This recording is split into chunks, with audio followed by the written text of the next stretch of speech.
자, 우리 하나님께 영광을 돌립니다. 자, 우리 옆 사람과 한번 인사하겠습니다.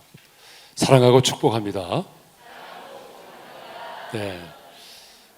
보통 이게 앞자리를 금자리라고 그러고 가운데 자리 은자리, 뒤에는 잠자리라고 그러는데 이 금자리가 좀 뼛속이 비었네요. 다음부터는 여러분 꼭 금자리를 찾아갈 수 있기를 바랍니다. 여러분, 신앙생활을 몇 년 했느냐가 중요한 것이 아니라 진짜 하나님을 인격적으로 만난 적이 있느냐, 이게 중요합니다. 저희 교회 청년들이 많은데 청년들을 만났을 때 제가 던지는 두 가지 질문이 있어요. 첫 번째 질문은 하나님을 인격적으로 만난 적이 있느냐. 두 번째 질문은 너의 비전이 뭐냐. 이 두 가지 질문을 참 많이 던집니다. 이 교회 와서 보니까 젊은이들이 많아서 너무 좋아요. 근데 여러분, 하나님을 인격적으로 만난 적이 있어요? 세상의 종교들을 보세요.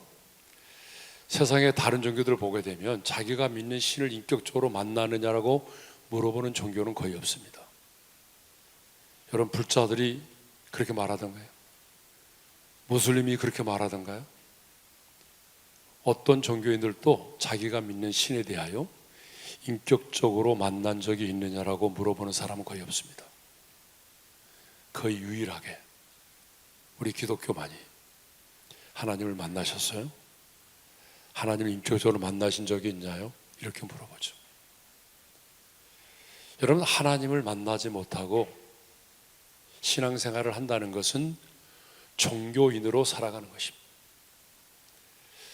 우리 주님이 제일 싫어했던 사람이 누군지 알아요? 당시의 종교인들이었습니다. 여러분, 종교인들로 살아간다면 얼마나 힘들까요?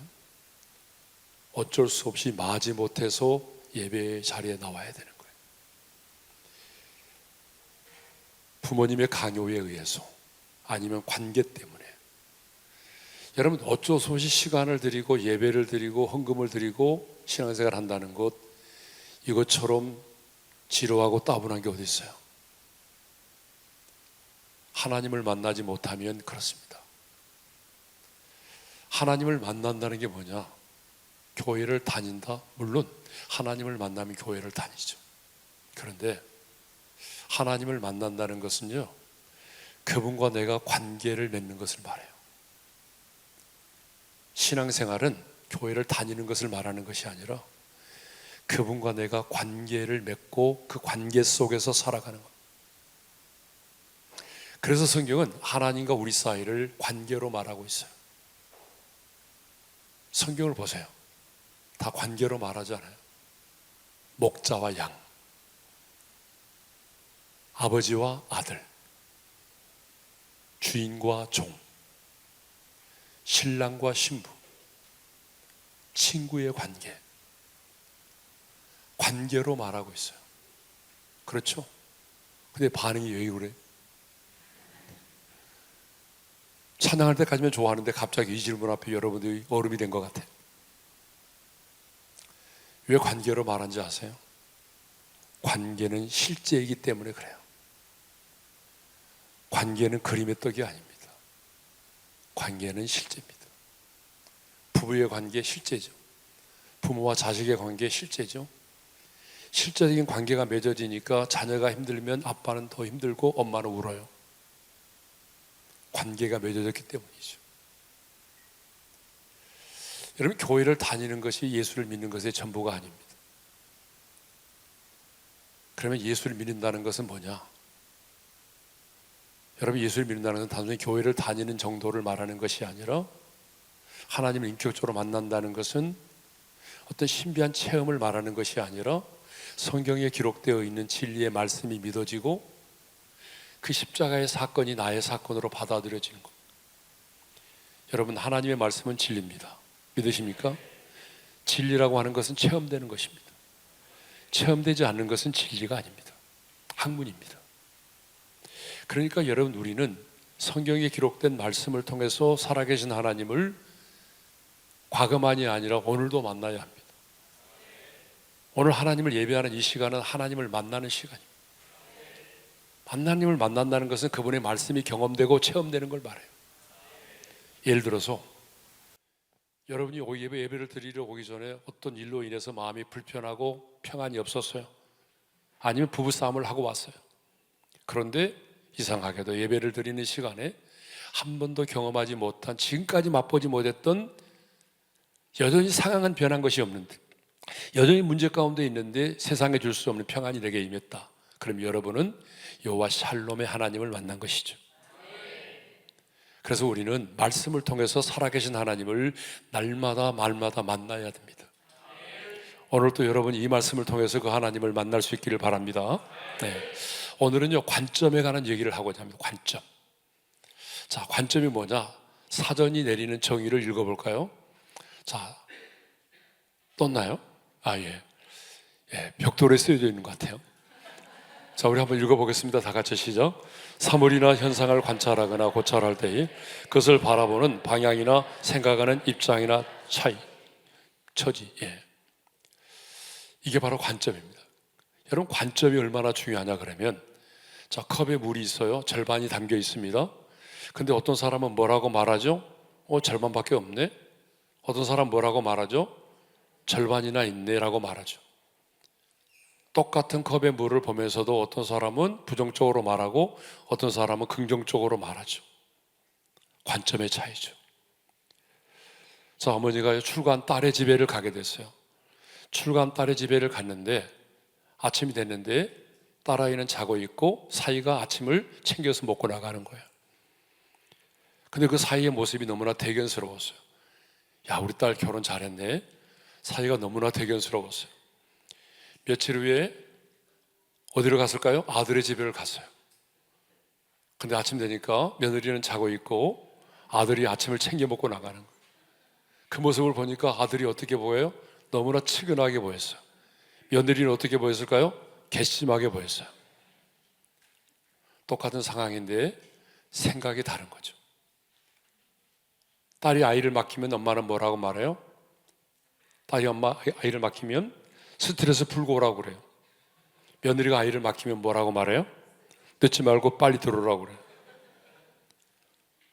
똑같은 상황인데 생각에 따라서, 관점에 따라서 다른 거죠. 근데 여러분, 신앙생활도 마찬가지입니다. 신앙생활도 관점이 중요하다는 거예요.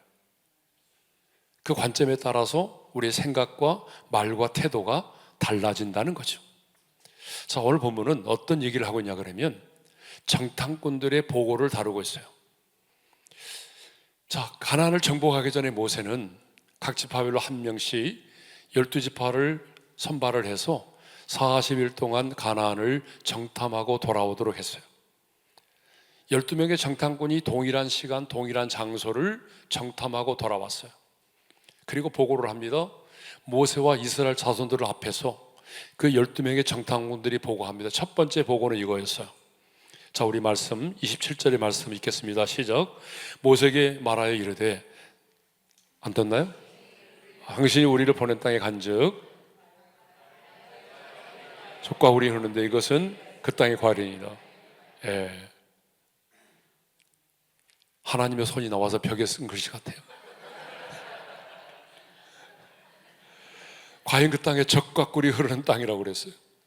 아, 그렇구나. 여러분, 우리가 가서 봤는데 그 땅은요, 진짜 하나님이 약속하신 말씀처럼 젖과 꿀이 흐르는 땅이었습니다. 그러면서 뭘 보여줬어요? 과일을 보여줬어요.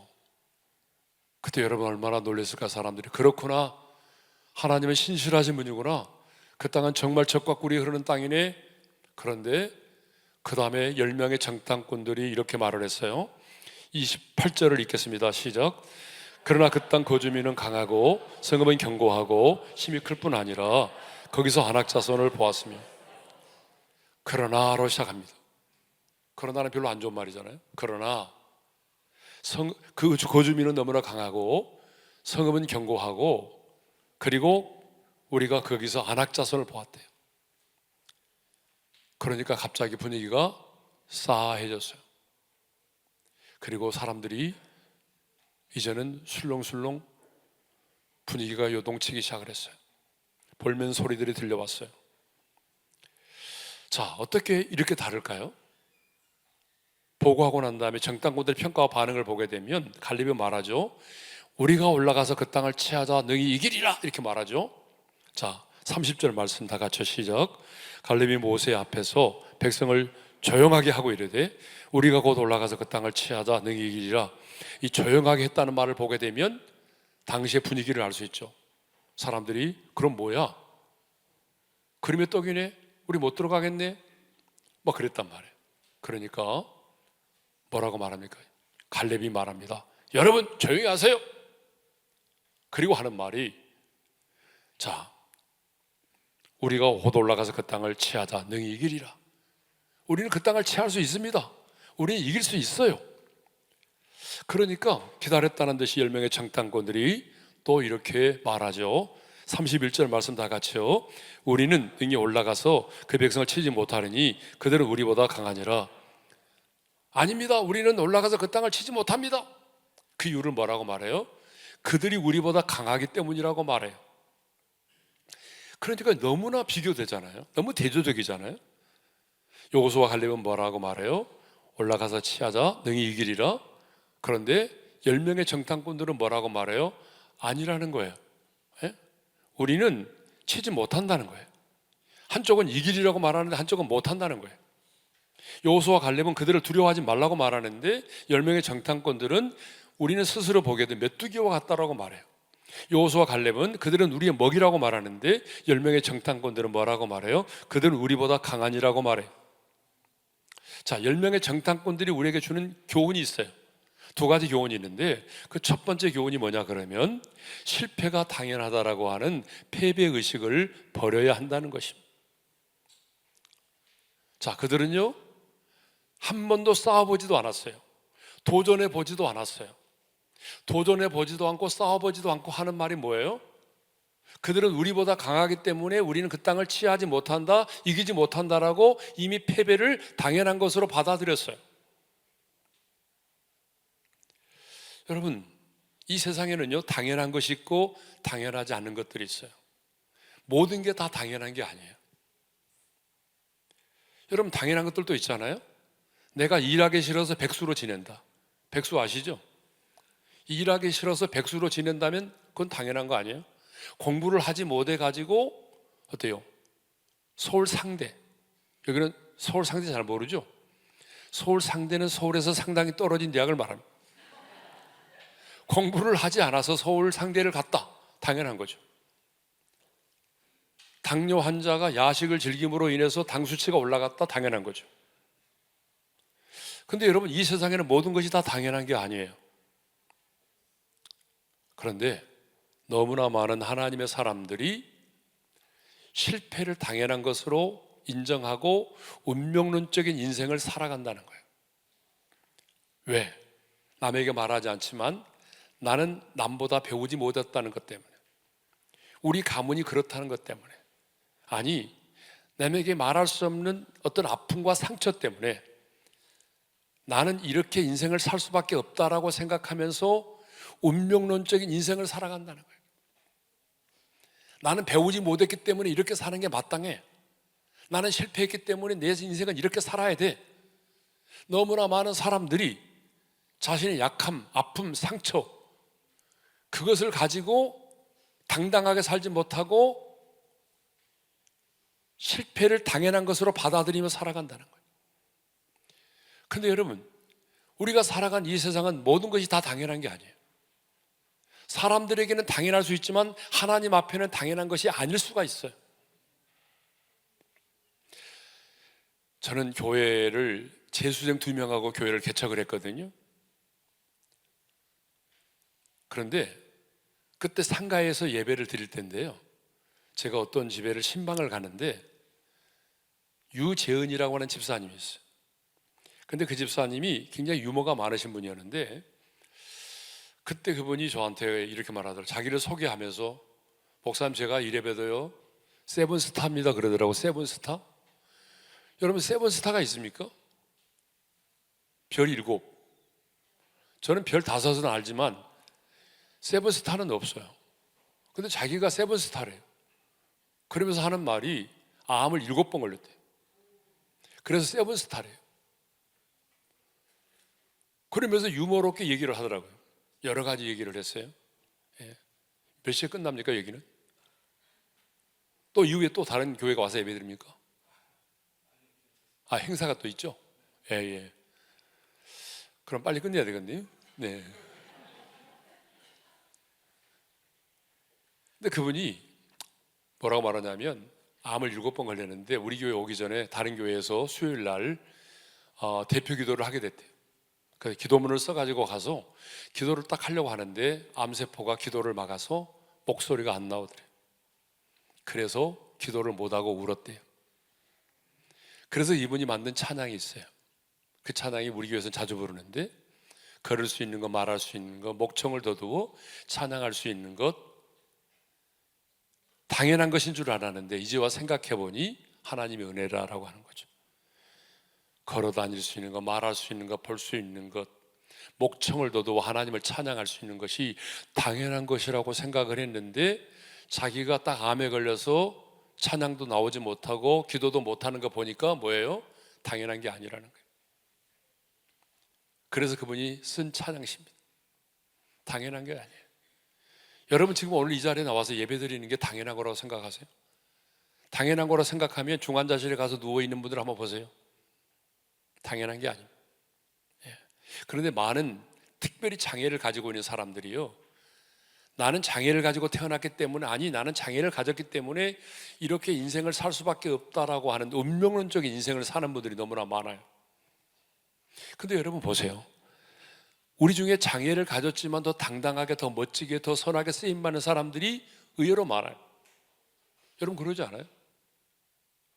장애를 가졌기 때문에 오히려 더. 예? 레나 마리아라고 하는 스웨덴의 복음 가수가 있어요. 사진 안 떴나요? 예. 이 벽 속에 나오니까 좀 이상하네. 벽 속에서 나오니까 모나리자인가? 근데 이분은요 어떤 분이냐 그러면, 한국에서는 여러 공중파에서 소개됐잖아요. 이분은 태어날 때에 두 팔이 없어요. 다리도 하나밖에 없어요. 한쪽 다리밖에 없어요. 태어나는데 그렇게 태어난 거예요.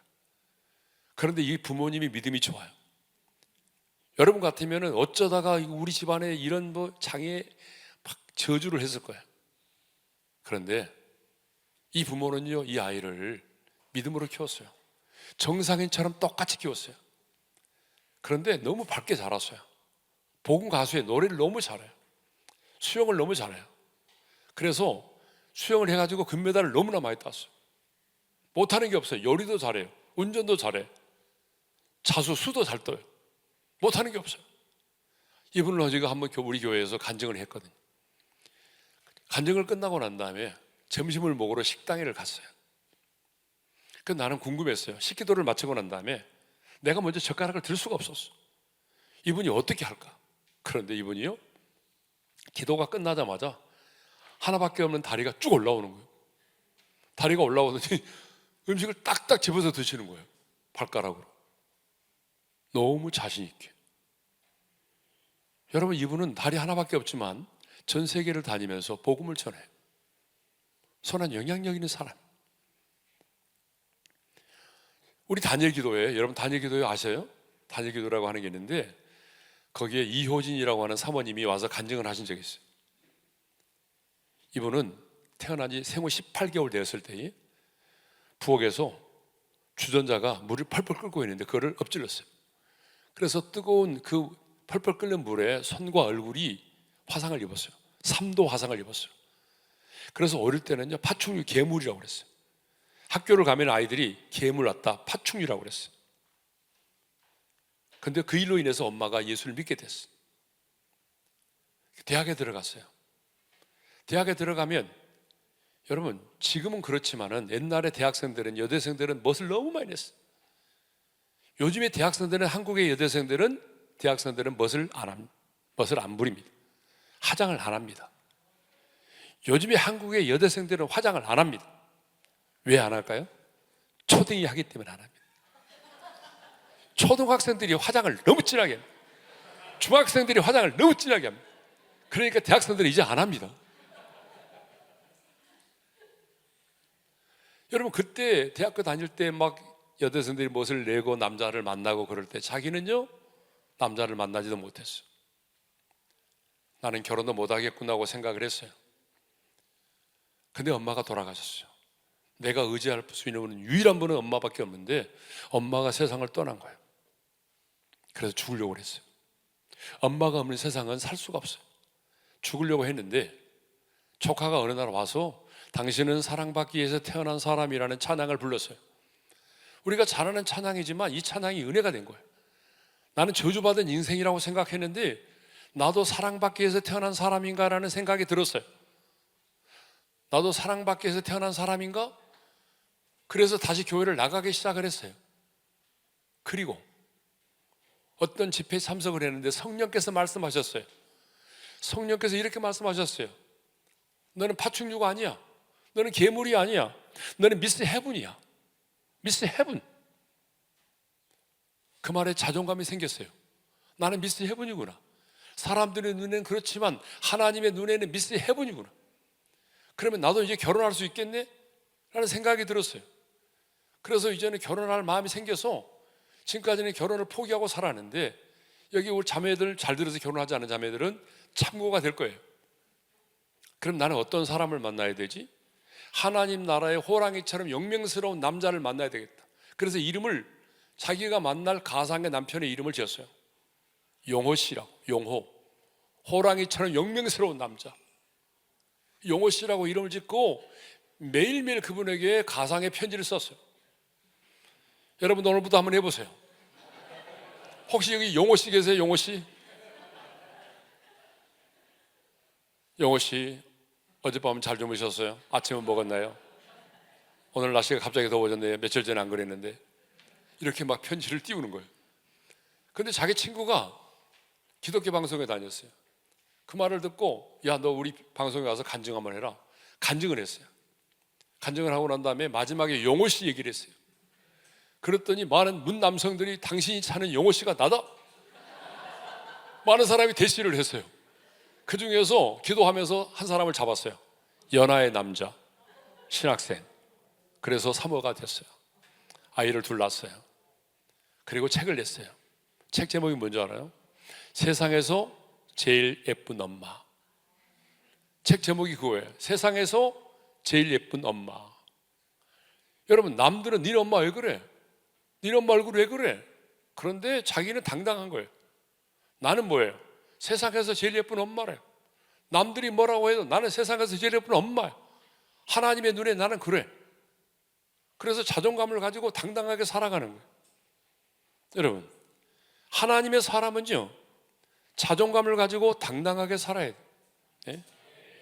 그런데 오늘날 너무나 많은 청년들이, 너무나 많은 사람들이 남들보다 배우지 못했다는 이유로, 가진 것이 없다는 이유만, 청년들을 만나보게도 이렇게 말하는 친구들이 너무나 많아요. 목사님, 저는요 가진 것도 없고 잘한 것도 없고 내놓을 만한 것도 없어요. 나는 왜 태어났는지 모르겠어요. 이 생망, 이번 생가 망했어요. 이렇게 말하는 친구들이 있어요. 여러분, 아닙니다. 하나님의 사람은요 당당하게 살아야 돼요. 자존감을 가지고. 우리 한번 따라서 합시다. 당신은 하나님의 자존심입니다. 하나님이 나의 자존심이 아니라 하나님의 사람인, 하나님의 자녀인 우리가 하나님의 자존심이에요. 그렇기 때문에 여러분, 하나님의 자존심으로 당당하게 사셔야 돼요. 예? 아무리 에어컨이 없는 그런 방에서 주무시더라도 파리는 에어컨이 별로 없다면서요. 그래도 여러분 당당하셔야 돼. 하나님의 사람은 그래. 예? 김창옥 교수는 아세요? 김창옥 교수, 여기는 잘 모르시군요. 김창옥이라는 교수가 있어요. 그분이 그러는데 요즘에 강아지들은요 자신을 강아지라고 생각하지 않는데 사람 이상이라고 생각한대. 강아지가, 나는 강아지가 아니야. 왜 그런 줄 알아요? 우리가 그렇게 만들었어요. 어디 갔다 오면 뭐라고 말해요? 아빠 갔다 올게. 잘 있어. 엄마 보고 싶었지? 이렇게 말하니까 강아지가 나는 사람이 아니야. 나는 강아지가 아니야. 나는 사람 이상이야. 강아지도 그렇게 말을 들으니까 자존감이 풍성해가지고 당당하게 살아간다는데 여러분이 그렇게 살면 되겠어요? 예? 자, 두 번째로 메뚜기 같다는 열등감을 버려야 돼. 메뚜기 같다는. 근데 여러분 보세요. 자, 33절의 말씀 한번 읽어볼까요? 다 같이 33절 시작. 거기서 네피림 후손인 아낙 자손의 거인들을 보았나니 우리는 스스로 보기에도 메뚜기 같으니 그들이 보기에도 그와 같았을 것이니라. 자, 여러분 물어볼게요. 누가 메뚜기라고 그랬어요? 정말 가나안의 사람들이 이스라엘 백성들을 보고 메뚜기 왔구나, 유재석이 왔네, 유재석이 왔구나 그렇게 말했어요? 여기는 유재석이를 모르시는군요. 한국에 그 인간이 있어요. 네. 그들이 그렇게 말한 게 아니에요. 이스라엘 백성들이 스스로 말한 거예요. 스스로 그들이 우리를 볼 때에 메뚜기와 같다라고 할 거라는 거예요. 그러면 왜 메뚜기와 같다라고 했을까요? 다른 곤충도 많은데 왜 메뚜기라고 그랬을까요? 여러분, 우리도 작은 것을 표현할 때 뭐 눈꽃만하다 그러잖아요. 그런 것처럼 그때 그 당시에 사람들에게 메뚜기라는 것은 어떤 거냐면 작고 연약하고 보잘것없고 시시한 것을 말할 때 쓰는 표현이에요. 가장 작고 연약하고 보잘것없고 시시한 것이 메뚜기예요. 그러니까 메뚜기라는 말은 우리는 그들 보기에 작고 연약하고 보잘것없고 시시한 존재라는 거예요. 근데 여러분, 정말 여러분이 그래요? 파리 와보니까 그렇게 보이던가요, 여러분이? 파리의 여인 대답해 보세요. 그렇게 보이던가요? 여기 사람들 볼 때 여러분이 이렇게 메뚜기예요? 여러분, 우리가 아니에요. 우리는 메뚜기가 아닙니다. 그런데 오늘 너무나 많은 사람들이 메뚜기와 같은 자아상을 가지고 살아가요. 스스로가 말합니다. 나는 메뚜기야. 나는 작고 연약하고 보잘것없고 시시한 존재. 근데 여러분은 메뚜기가 아니라니까. 여러분은 하나님의 자녀라니까. 하나님이 여러분을 향해서 뭐라고 말했어요? 행복한 사람이다라고 말하잖아요. 이스라엘은 너는 행복한 사람이로다. 여호와의 구원을 너같이 얻은 사람이 누구냐? 하나님이 말씀하시는 행복의 기준은 돈이 아니에요. 학력이 아니에요. 하나님이 말씀하시는 행복의 기준은 뭐예요? 구원이에요.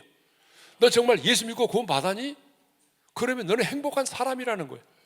하나님이 이스라엘 백성들에게 모세를 통하여 그렇게 말씀할 때에 이스라엘 백성들은 가나안 땅에 있지 않았어요. 지금 여전히 광야에 있어요. 즐길 수 있는 문화가 아무것도 없어요. 그런데 하나님은 말씀하셨어요. 구원 받았니? 구원 받았다면 너는 행복한 사람이에요. 여러분, 구원이 무엇인지를 알면 당연히 우리는 행복하다고 말할 수밖에 없어요.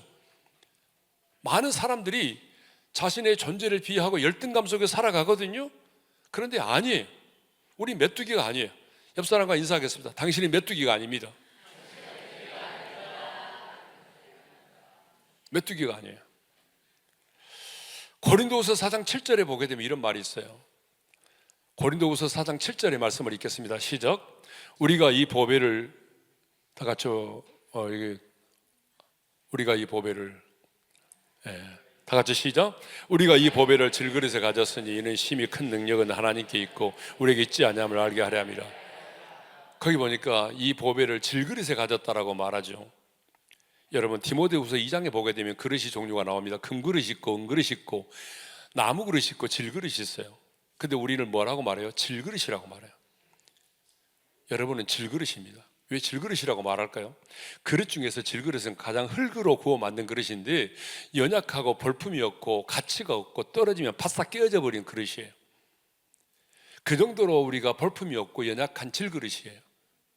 말 한마디에 상처받고 잠을 이루지 못하고 떨어지면 바싹 깨어져 버리고 바이러스 하나 이겨내지 못해 죽을 수밖에 없는 그런 존재가 질그릇이에요. 그런데 질그릇 안에 뭘 가졌다고 말해요? 보배를 가졌다고 말해요. 보배가 뭐예요? 소주가 아닙니다. 한국에는 비슷한 소주가 있어요. 소주가 아니고 보배를 가졌다. 이 보배가 누구죠? 베드로전서 보게 되면 이 보배를 예수 그리스도라고 말하고 있어요. 그러니까 우리가 질그릇인데 우리 안에 뭐가 있다? 너 안에 나 있다가 아니라 질그릇 안에 보배를 가졌대요. 내가 질그릇인데 보배를 가졌대요. 이 말이 왜 중요하냐 그러면 그릇의 가치는요, 그릇이 결정하는 게 아니에요. 그릇의 가치는 그릇 안에 무엇이 담겨져 있느냐가 결정하는 거예요.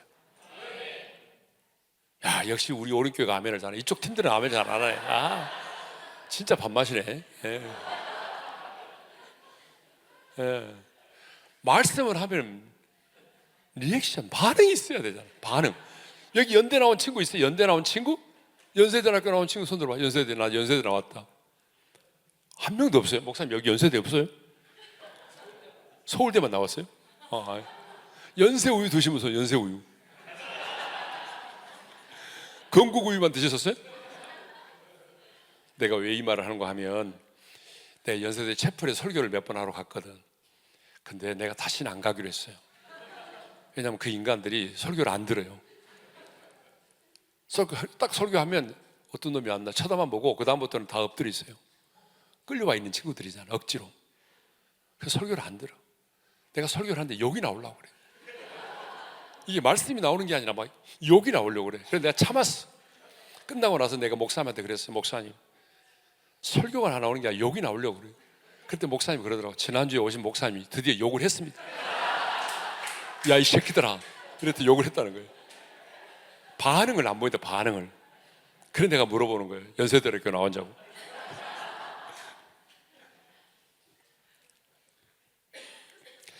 자, 우리는 질그릇인데 우리 안에 뭐가 있다? 보배가 있다. 보배가 누구다? 예수 그리스도.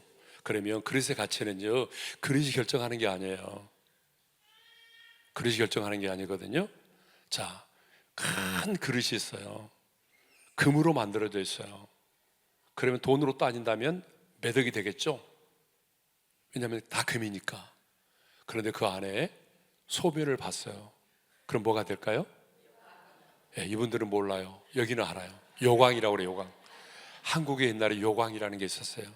화장실이 멀어서 밤에 가기가 무서우니까 방에 그릇을 놔두고 어때요? 소변을 보고 신문지로 덮어놓고 아침에 버렸어요. 옛날에는 결혼할 때 그게 반드시 필요했어요. 요광. 무슨 말이에요? 아무리 금으로 만들어져 있을지라도 그 안에 소변이 담겨져 있으면 요광이 된다. 이만한 그릇인데 금으로 만들어져서 너무 예뻐요. 그래도 몇백만 원 가겠죠? 여기다가 담배를 피우고 꽁초를 버리면 뭐가 된다? 재떨이. 여러분들 담배를 안 피니까 모르죠? 전자담배 피세요? 이거를 재떨이라고 하는 거죠. 네. 자, 여러분 무슨 말이냐 그러면, 그릇은, 그릇의 가치는요, 그릇이 결정하는 게 아니에요. 그 안에 무엇이 담겨져 있느냐 결정하는 거예요. 우리가 마찬가지예요. 우린 질그릇입니다. 근데 내 안에 누가 있다? 예수님이 계셔요. 여러분, 예수 그리스도 안에서 새로운 피조물이 되면 우리의 가치는요, 여러분에 의해서 결정되는 것이 아니라 우리 안에 계신 예수님에 의해서 내 인생의 가치가 결정되는 거예요. 과거에는 우리가 어떻게 인생을 사람들 평가하죠?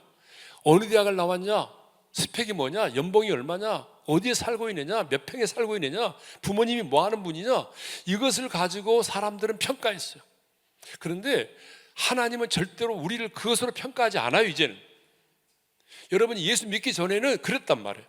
그런데 이제는 내 인생의 가치는 나에 의해서 결정되는 것이 아니라 내 안에 계신 예수님에 의해서 내 인생의 가치가 결정되는 거예요.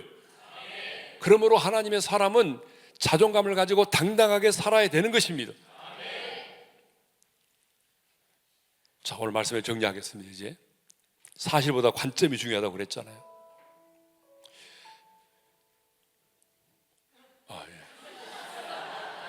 그만하라는 건 아니죠? 예, 예. 나 딩동댕인 줄 알았어요. 그만하라고 내려가. 예. 그거 나중에 해도 되는데. 예. 딩동댕 내려오세요 그 말인 줄 알았어요. 이 결론이 중요하거든. 결론을 중요해야 돼. 예. 자, 10명의 정탐꾼들이 한 보고의 내용을 보게 되면 그들이 거짓말한 게 아닙니다. 사실을 사실대로 말했습니다. 그들이 보고의 내용을 보게 되면 정말 그 성읍은 견고했어요. 그리고 그 주민은 강했어요. 실제로 아낙 자손이 살고 있었어요. 또 약속의 땅 가나안 젖과 꿀이 흐르는 땅이었어요. 그러니까 이들의 보고가 잘못된 게 아닙니다. 과장된 게 아니에요. 사실이에요. 사실이라고요. 근데 뭐가 문제죠? 관점이 잘못됐다는 거예요. 그들은 현실의 눈으로 봤어요. 육신의 눈으로만 바라본 거예요. 인간의 눈으로 본 거예요. 인간의 눈으로 보니까 그들은 우리보다 커 보이고 성읍은 견고하고 우리는 그 땅을 차지하지 못할 것 같았어요. 그래서 말했어요. 우리는 그들이 우리보다 강하기 때문에 우리는 그 땅을 차지하지 못하리라. 그런데 여호수아와 갈렙은 사실을 부정하지는 않았어요. 그렇게 말한 적이 있어요? 아니야, 니네들 지금 잘못된 보고를 하고 있는 거야, 틀렸어, 그렇게 말하지 않았어요. 사실이었어요. 사실을 인정했어요. 그런데 그들은 뭐예요? 하나님의 눈으로 봤어요. 약속의 말씀을 붙들고 믿음의 눈으로 바라보니까 뭐예요? 하나님이 이미 약속하셨잖아요. 그 땅을 하나님이 이미 약속하신 땅이기 때문에 아무리 그 성읍이 견고하고 성읍이 강하고 주민이 크고 안악자손이 있을지라도 우리는 그 땅을 차지할 수밖에 없다는 거예요. 하나님이 약속의 말씀을 붙들고 믿음의 눈으로 바라보니까 우리가 올라가서 그 땅을 취하자, 그들은 우리 먹이라, 이렇게 말할 수밖에 없는 거예요. 어떤 관점으로 바라보느냐가 중요한 겁니다. 우리는 현실을 부정해서는 안 되죠. 믿음이 좋은 사람들은 가끔 현실을 부정해요.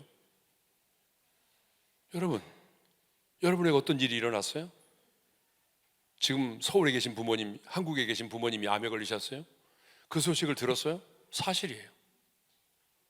관계의 갈등을 겪고 계세요? 사실이에요. 여러분에게 어떤 일이 일어났다면 사실이에요. 잠을 이루지 못하고 있어요? 사실이죠. 사실을 부정한다고 해서 잠이 오나요? 제가 오늘 설교하러 오기 전에 엄청난 일이 있었어요. 저도 제 인생에 처음에 이런 일을 경험했어요. 어떤 일이 있었냐고요? 제 가방을 잃어버렸어요. 우리 목사님과 식사를 하러 가는데 제 백팩에 제 핸드폰이 들어있어요. 카드가 4개 들어있어요. 돈은 뭐 그렇다 치더라도 설교할 수 있는 아이패드도 다 잊어버렸어요. 식당 아닌데 눈 떠보니까 사라졌어요. 얼마나 당했겠어요. 사실이죠. 부정한다고 돌아오나요? 사실이죠. 가방을 잃었어요. 사실이죠. 이 설교를 하라고 아마 잃어버린 것 같은데. 어떤 생각을 했을까요? 여러 가지 복잡한 생각이 많이 들었어요. 거기에 들어있는, 벌써 카드를 인출을 했더라고요. 돈을 좀 빼갔어요. 근데 그건 사실이잖아요. 잊어버리면 잊어버린 거지. 가져간 거잖아요. 어떤 생각을 했을까요? 아, 이번 집회가 은혜가 크겠다. 왜냐하면 아이패드 잃어버렸으니까 설교를 다시 생각을 해야 돼요. 아, 이번 디아스포라 단일 기도회, 파리에서 디아스포라 단일 기도회, 아, 엄청나게 은혜가 있겠구나. 예, 이런 생각을 하게 된 거죠. 부정한다고 사라지는 게 아니에요. 여러분, 현실은 현실이에요. 사실은 사실이에요. 그런데 중요한 게 뭐냐 그러면 사실을 부정한다고 해서 사실이 사라지는 게 아니거든요. 여러분 그러잖아요. 가끔 그런 분들이 있어요. 아니야. 근데 아니야 해도 아니에요. 현실이에요. 일어난 거예요. 중요한 것은 우리에게 어떤 일이 일어나느냐가 중요한 게 아니라 그것을 내가 어떻게 바라보고 있느냐는 거예요. 여러분의 가정에 어떤 일이 일어났어요? 여러분의 인생 가운데 지금 어떤 일이 일어났어요? 그게 중요한 게 아니에요. 더 중요한 것은 그것을 내가 약속의 말씀을 붙들고 하나님의 눈으로 바라보느냐. 왜 이게 중요한지 아세요? 약속의 말씀을 붙들고 믿음의 눈으로 바라보게 되면 무릎을 꿇어 기도할 수 있어요. 무릎을 꿇어 기도하면 깨달음이 와요. 전혀 생각지 못했던 깨달음이 주어져요. 그리고 무릎을 꿇어 기도하게 되면 어떤 일이 벌어질까요? 손바닥만한 구름이 보이기 시작해요. 보이지 않았던 구름이 보이기 시작해요. 그리고 마침내 하나님의 일하심을 통해서 하나님의 영광을 보게 되는 거예요. 여러분의 가정에, 여러분의 인생에 어떤 일이 일어나느냐보다 중요한 것은 내가 그것을 현실의 눈, 믿음의 눈으로, 아니 육신의 눈으로 보지 말고 약속의 말씀을 붙들고 믿음의 눈으로 바라보는 관점이 중요하다는 것입니다. 따라서 하겠습니다. 사실보다 관점이 중요하다. 기도하겠습니다. 사랑하는 성도 여러분, 사실보다 관점이 중요하다는 거죠.